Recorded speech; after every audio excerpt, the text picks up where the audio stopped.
Assalamualaikum warahmatullahi wabarakatuh. Yang saya hormati Bapak Mahfud, mudah-mudahan sehat dan barokah. Dan yang saya hormati para romo, para kiai. Singkat padat jelas saja ya Pak. Siap. Ini ada pantun dulu, saya semalam ini begadang.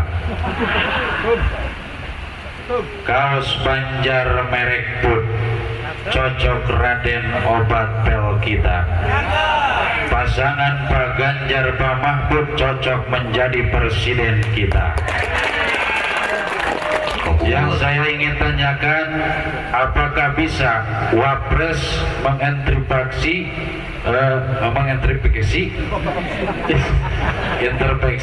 kebijakan presiden ketika harus menyelesaikan kebijakan pro rakyat, utama masalah hukum. Terima kasih. Wassalamualaikum warahmatullahi wabarakatuh. Apa bisa Wapres itu mengintervensi kebijakan presiden? Nggak bisa, nggak boleh. Presiden itu punya kebijakan sebagai presiden, dan kebijakan itu tentu semua kebijakan yang sah.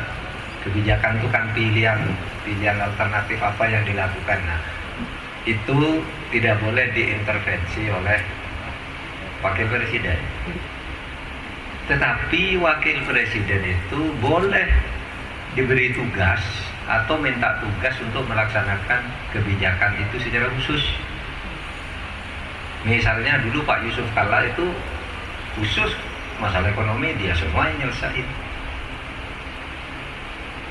Bapak Umar Wirahadi Kusuma, Wapres dari Jawa Barat dulu, dia menjadi wakil presiden dengan tugas menangani masalah wasbak, pengawasan pembangunan.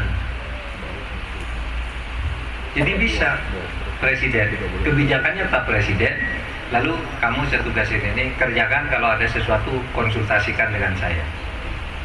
Bisa, jadi presiden itu efektif. Loh Pak, presiden itu kan memang menjadi cadangan karena pembantu presiden, enggak.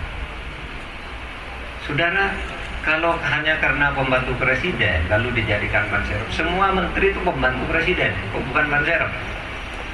Coba baca pasal 17, presiden dibantu oleh menteri negara, dibantu. Jadi menteri itu bantu presiden, tapi bekerja, punya grip, punya portofolio. Sama, presiden dibantu oleh seorang wakil presiden. Kan sama pembantu, cuma bedanya kalau wapres itu satu paket pemilu, kalau menteri itu hak prerogatif presiden. Jadi tergantung pada presidennya saja mau memberi kewenangan atau tidak, atau hanya menjadi seremoni gunting pita saja. Tapi boleh ya, dalam sejarah Bung Hatta, Bung Karno itu berbagi tugas dengan baik tuh.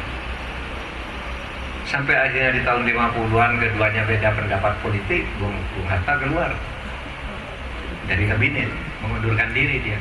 Tapi coba dari tahun 45 sampai beberapa tahun kemudian berdua terus.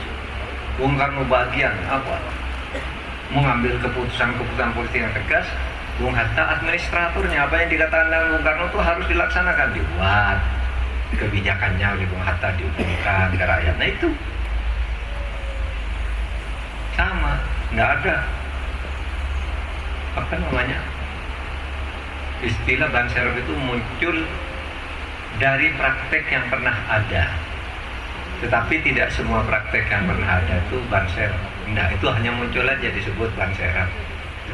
Dulu zaman Pak Harto orang menyebutnya banserap, padahal tidak juga. Itu ada tugas wasbangnya. Cuma maksudnya serap itu kalau presiden berhalangan, itu yang disebut serap, bukan tugas sehari-hari. Serap itu kalau presiden mangkat atau berhalangan, maka kedudukannya diganti oleh wakil presiden sampai habis masa jabatannya. Itu aja yang disebut banserap. Tapi kalau tugas sehari-harinya enggak.